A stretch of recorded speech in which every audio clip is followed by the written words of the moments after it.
Kapag hindi kayang bilhin ay huwag ipilit. Yan ang naging mensahe ng netizen na si Margo Buenabon sa kanyang post matapos niyang ikwento ang isang customer na bumili ng iPhone 11 para sa anak nito. Subalit, 8,000 lamang ang kanilang budget.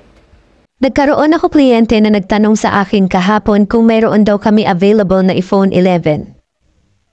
Ang sagot ko sa kanya ay yun bang mayroong 128GB.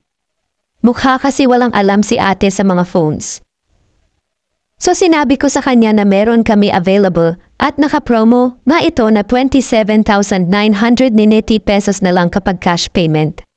So dahil sa 8,000 lamang yung budget ni nanay ay inofera niya ng installment plan. At napansin niya habang nag-a-unbox sila ay hindi masaya yung customer.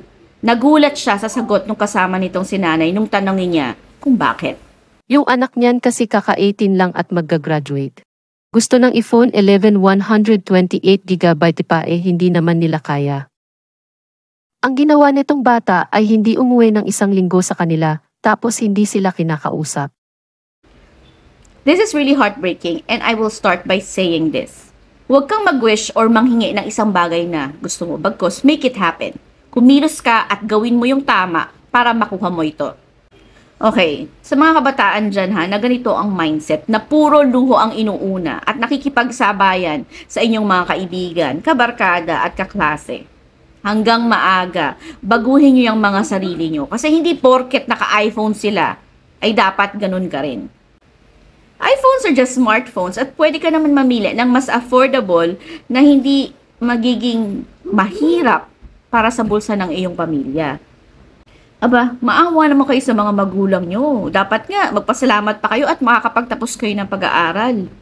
Ang lagay kasi, parang naging utang na loob pa ng mga magulang nyo na magtatapos kayo.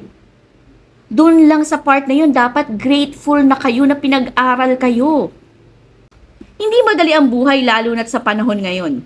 Kung hindi kayo mayaman, huwag kang humingi ng mga bagay na suntok sa buwan.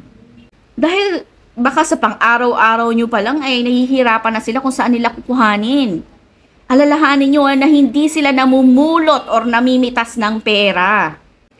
I'm sure yung mga magulang nyo, walang ibang hiling yan kundi maging masaya kayo at maibigay nila lahat ng gusto nyo hanggat maaari. Pero dapat, intindihin nyo din na maaaring gipit din sila. At dapat na unahin yung mga bagay na mas importante kagaya ng inyong mga basic needs. Pagkain sa lamesa, damit na susuotin, gastusin sa bahay, at marami pang iba. Kayong mga anak ang dapat ang unang-unang umunawa sa kanila, hindi yung kayo pa yung magiging pabigat. Ganito ang gawin nyo Isipin nyo yung lahat ng bagay na gusto nyong makuha. At yun ang gawin yung motivation. Na makapagtapos kayo ng pag-aaral, tapos magtrabaho kayo. At kayo mismo ang bumili ng mga luho nyo. Nang malaman nyo din kung gaano kahirap kumita ng pera. Alam nyo, wala kayong mapapala kung magrebelde or maglalayas kayo. Tigilan nyo yan. Kasi papasakitan nyo lang at pag-aalalahanin yung mga magulang nyo. Maaari rin na dyan kayo mapahamak. Maging mabait kayo sa kanila, lalo na sa nanay nyo. Kasi pag ang nanay nyo ang sumumpa sa inyo, kawawa kayo. Totoo man ito or hindi, huwag nyo nang hangarin na dumating sa ganitong punto dahil pag ang anak salbahe sa magulang, kahit kailan, hindi magiging maganda ang buhay.